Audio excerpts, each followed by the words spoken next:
Welcome to the UC Quits webinar, Smoking Cessation in Perioperative Period, presented by Dr. Victor Duval. My name is Catherine Saucedo, Deputy Director of the Smoking Cessation Leadership Center at UCSF, and I'll be your moderator for today's webinar.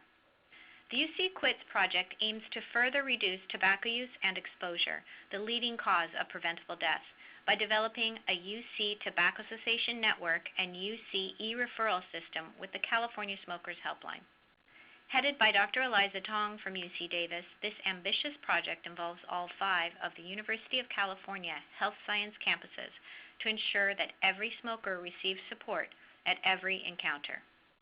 This system-wide collaboration is a historic change in how healthcare providers can ensure that smokers can get help to quit smoking by using the electronic healthcare record.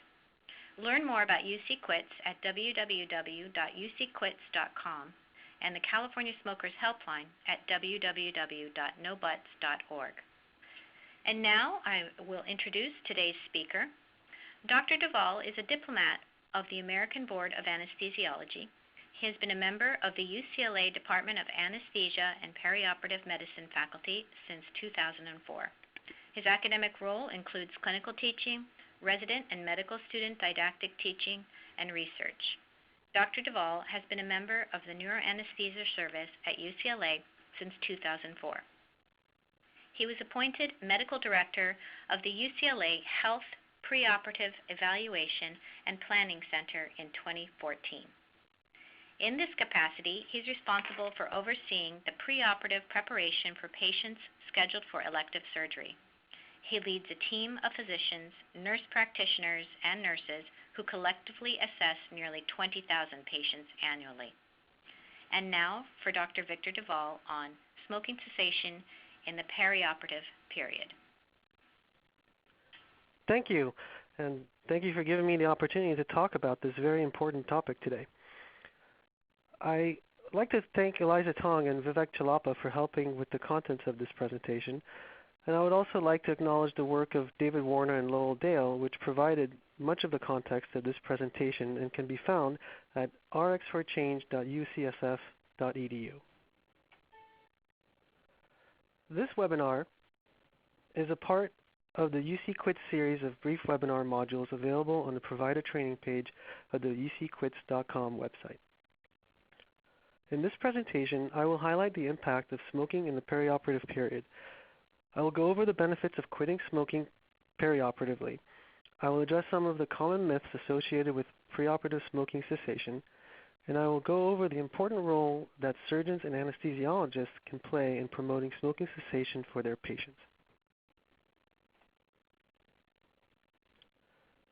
I have no disclosures pertaining to the topics in this presentation. According to the CDC, smoking is the #1 leading cause of preventable disease in the United States. Approximately 20% of the U.S. population continues to smoke. Smoking is associated with $130 billion in indirect medical costs, and smoking or exposure to tobacco smoke leads to approximately 500,000 premature deaths annually. In the surgical population, a review article published in 2009 found the prevalence of smoking in surgical patients to be approximately 30%, which means that an estimated 10 million procedures are performed on smokers annually. In a meta-analysis published in 2012, the authors found that patients who continued to smoke in the perioperative period had increased postoperative complications. Continued smoking also increased hospital costs and led to more frequent use of medical resources.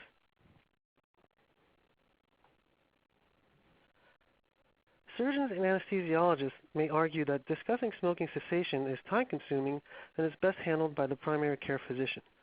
However, patients are more likely to quit when the topic is brought up by several providers. And according to a June 2000 U.S. Public Health Service report published in JAMA, interventions as brief as 3 minutes can markedly increase quit rates. The American College of Surgeons put out a statement on the effects of tobacco use on surgical complications and the utility of smoking cessation counseling in June 2014. The committee who developed the statement recognized that most smokers want to quit and that surgical patients are typically highly motivated to do so. They also support the notion that interaction with surgeons can serve as a teachable moment for patients who are smokers. The perioperative time is a critical window of opportunity to help patients realize the importance of their role in their own surgical outcome and how smoking cessation can influence the success of their operation. They recommend that all smokers considering non-emergent surgery should be advised of the benefits of quitting. And finally, they agree that there is no evidence that short-term cessation has harmful perioperative effects.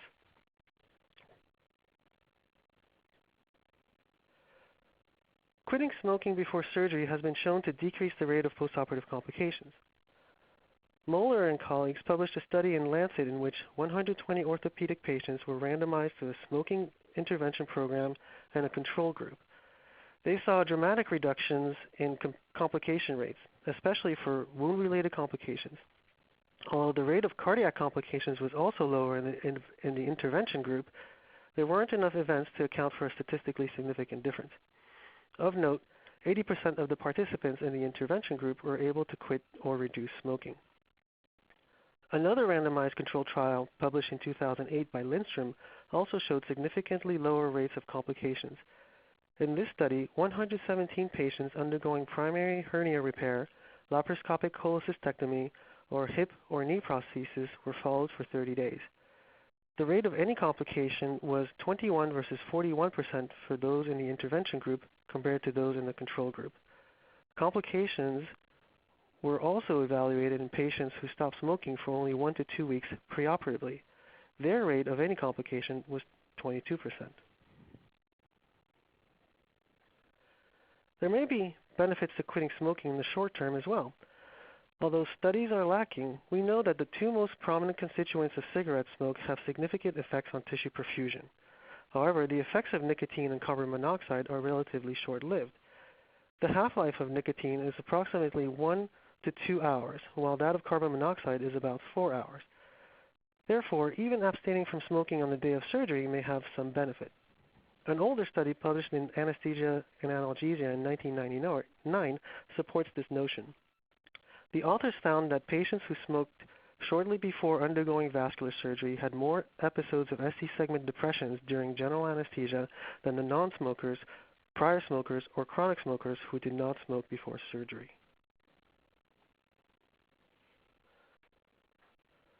What about the studies that showed an increase in pulmonary complications in patients who quit just before surgery? I will now argue that that is one of the myths of perioperative smoking cessation. Other common concerns include the effects of nicotine replacement therapy on wound healing, and that because surgery is a stressful time in a patient's life, most patients are simply not able to commit to quitting. The argument that brief perioperative abstinence from smoking increases the risk of pulmonary complications is probably based largely on two studies in the 1980s from the Mayo Clinic studying the effects of smoking cessation on patients undergoing coronary artery bypass grafting. These studies were included in a recent meta-analysis by Myers. The first paper, a retrospective study on 500 patients, showed a graph that the numeric rate of pulmonary complications was greater in patients who self-reported that they had quit less than 2 weeks before surgery compared to those who had stopped between 2 and 4 weeks. However, the difference was not statistically significant. In the second paper, a prospective series of 200 patients, the authors presented a logistic model predicting the rate of complications as a function of smoke-free days. It appeared to show an increase in the rate if the number of smoke-free days was between 1 and 56. However, the predicted rate within this period remained within the 95% confidence intervals for continued smokers. That study did not find that quitting within 8 weeks of surgery increased complication rates, and the authors were careful not to make that conclusion. This meta-analysis by Myers in 2011 showed that there was no increased risk of postoperative pulmonary complications in recent quitters.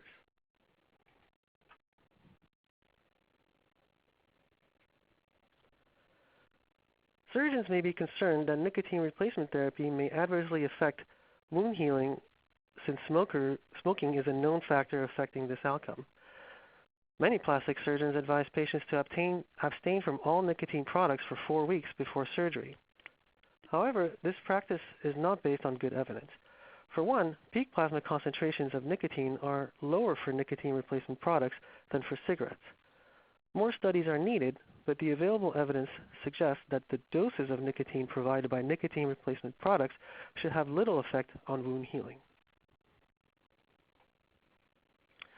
Sorensen has done a lot of work studying the effects of smoking and nicotine replacement therapy on wound healing. In 2012, he published a review article on this subject. In it, he points out that there are thousands of compounds present in cigarette smoke. Nicotine and carbon monoxide are but two. Although it is assumed that the nicotine in cigarette smoke is primarily responsible for vasoconstriction due to its sympathomimetic effect, studies have shown that nicotine infusions can actually increase tissue perfusion. Furthermore, the effects of nicotine on blood flow are dose-dependent, and again, nicotine reaches higher arterial plasma concentrations when inhaled. Nicotine has also been found to stimulate wound healing and angiogenesis in mouse model. In a 2003 placebo-controlled study by Sorensen and colleagues looking at the effects of smoking compared to abstinence with or without nicotine patch on healing after a punch biopsy over a 12-week period in human subjects, the authors found a dramatic decrease in the rate of wound infection in the abstinence group. This was true in both the placebo and the active nicotine patch group. There were no significant differences in regards to wound infection and dehiscence between the nicotine patch and the placebo group.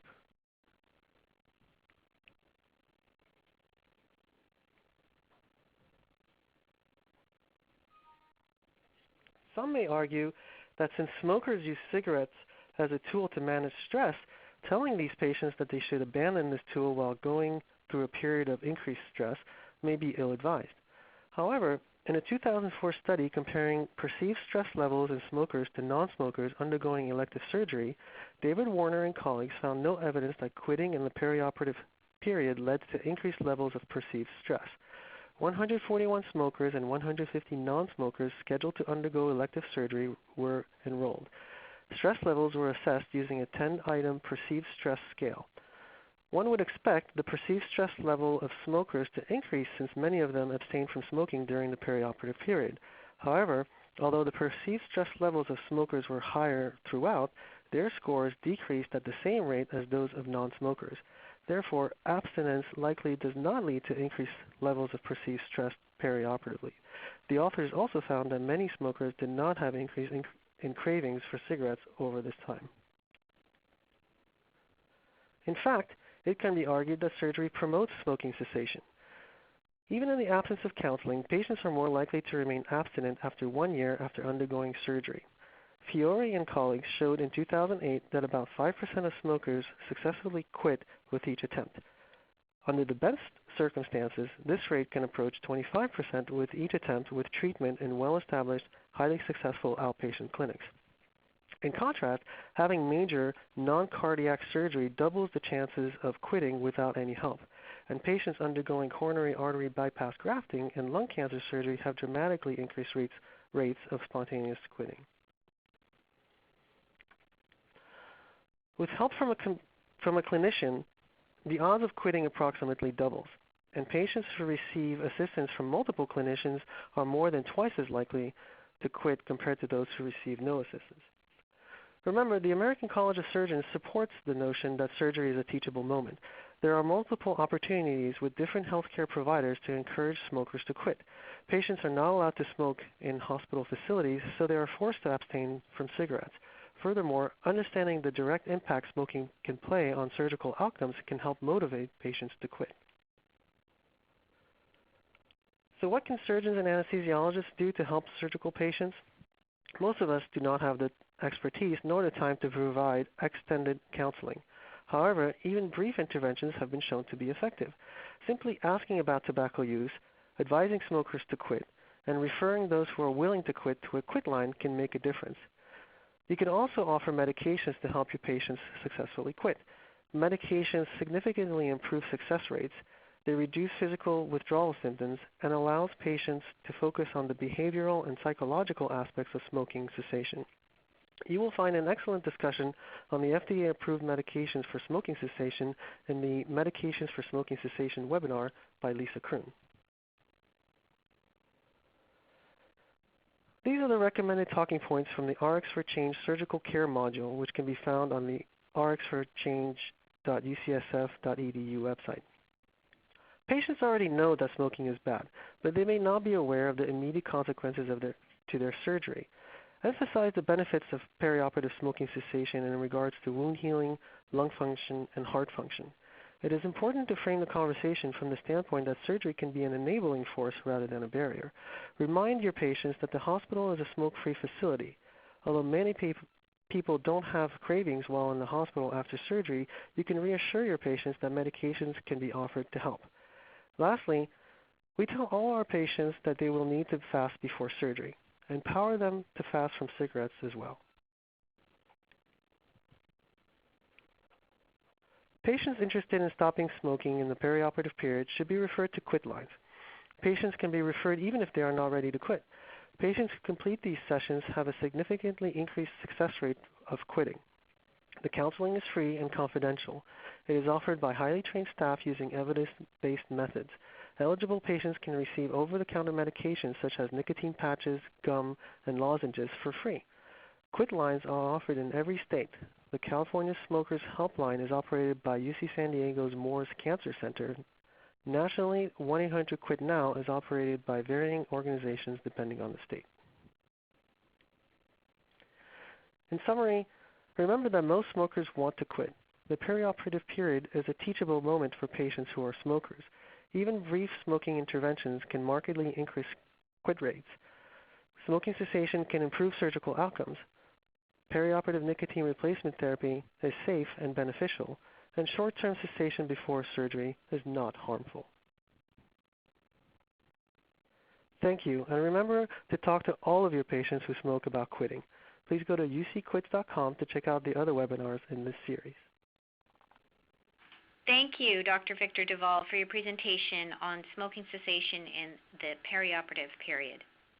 Free CME CEUs of up to 0.25 credit will be available for those who complete this online activity.